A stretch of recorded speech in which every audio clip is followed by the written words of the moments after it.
Maths में मैं आप सभी को एक बात पहले बोलना चाहूँगा कि आप लोग कभी प्री के लिए स्ट्रैटेजी लेकर मत चलिएगा कि हाँ हमेशा इस बार जो है तैयारी करेंगे तो प्री का सोचेंगे और अगली बार जब तैयारी करेंगे तो मेंस का सोचेंगे। ये आपको कुएं में ढकेलेगा, आपसे डबल मेहनत करवाएगा और रिजल्ट भी कुछ नहीं आएगा। तो पहले दिन से ही ऐसे रखो कि मुझे कंप्लीट मैथ चाहिए, मुझे कंप्लीट मैथ पढ़ना है, मुझे कंप्लीट तरीके से तैयारी करनी है। मेरे लिए प्री कुछ नहीं, मेरे लिए मेंस कुछ नहीं, मेरे लिए कंप्लीट मैथ है। ठीक है, कंसेप्ट मैथ्स में आप दो चीजें करोगे, एक अरिथमेटिक और एक एडवांस। दो पोर्शन होते हैं मैथ्स का सिलेबस में, अरिथमेटिक और एक एडवांस। ठीक है, अरिथमेटिक का पोर्शन क्या होता है, देखो बड़े अच्छे तरीके से मैंने फिर से ब्लॉक बनाकर आपको बताया है। ठीक है, कि अरिथमेटिक में पहला चैप्टर परसेंटेज, प्रतिशत, लाभ हानि, ठीक है, कंपाउंड इंटरेस्ट, टाइम वर्क, इस तरीके से पूरा मैंने मैथ का सिलेबस आपको दे दिया है। ठीक है, ये सिलेबस जो है इसके साथ इनकी वेटेज भी दे रखी है कि देखो प्री में जो परसेंटेज से 1 से 2 सवाल, प्रॉफिट लॉस के 2 सवाल पक्के ही आएंगे, कंपाउंड इंटरेस्ट के 2 सवाल पक्के हैं आएंगे। ठीक है, उसके अलावा पार्टनरशिप का कभी कभी क्वेश्चन मिलता है, कभी नहीं मिलता, साझेदारी का। ठीक है, तो एक एक बात यहां पर है। एडवांस में देखोगे तो एडवांस जैसे बदलता है तो एक तरीके से अगर आप देखेंगे तो अरिथमेटिक के 15 सवाल कुल बनते हैं। ठीक है, और यहां पर एडवांस में आओगे तो यहां 10 सवाल यहां से बन जाते हैं।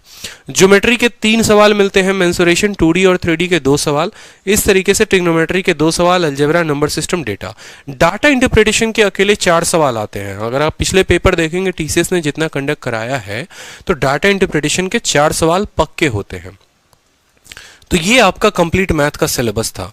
लेकिन मैथ में स्ट्रैटेजी क्या हो, सिलेबस भी देख लिया, किताबें से पढ़नी है कि वीडियो से पढ़ना है कि पीडीएफ लगाना है, कैसे करना है, क्या करना है कि जिसमें मैथ में आपके 50 में 50 आए।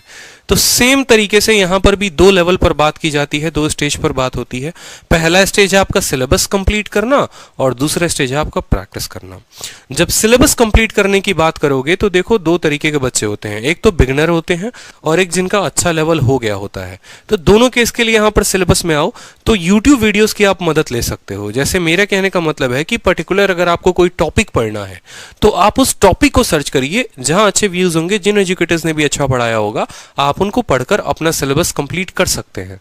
और एक वो बच्चे जिनको कंप्लीट मैथ पढ़ना है, जिनको नहीं आता, बिल्कुल भी नहीं आता, तो वो यहां पर मैथ स्पेशल बैच ले सकते हैं। मैं आगे उसके बारे में बताऊंगा।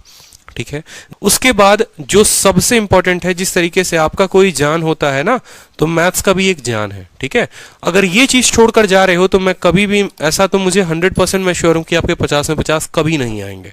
इसको छोड़कर मत जाना, प्रैक्टिस। ठीक है, जितने प्रीवियस ईयर पेपर हुए हैं 2018 के बाद से, सीजीएल, सीपीओ, सीएचएसएल, एमटीएस, जितने पेपर हुए हैं सारे के सारे पेपर लगाओ, सेक्शनल मॉक दो, ऑनलाइन देना है ऑनलाइन दो, ऑफलाइन देना है ऑफलाइन दो। ये पोर्शन कंप्लीट होने के बाद इस पे जरूर आना। 90% जो क्राउड होती है वो इसी पर टिकी हुई होती है। ठीक है, वो कभी अपने सिलेबस के जोन से बाहर ही नहीं आते। उनका सिलेबस ना पहले कभी खत्म हुआ था और ना 2 साल बाद भी खत्म होगा। रीजन क्या है, क्योंकि आप स्ट्रिक्ट होते हैं। जब तक आप माइंड से ये नहीं सोचेंगे कि एक इंस्पेक्टर बनना है, एक इनकम टैक्स इंस्पेक्टर बनना है, प्रिवेंटिव ऑफिसर बनना है, तो भाई इतने से तो काम नहीं चलेगा, बहुत कुछ करना पड़ेगा। ठीक है, उसके लिए आपको थोड़ा सा मूव होकर यहां पर आना पड़ेगा।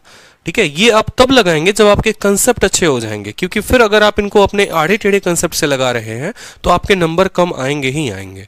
इस बात को ध्यान रखें।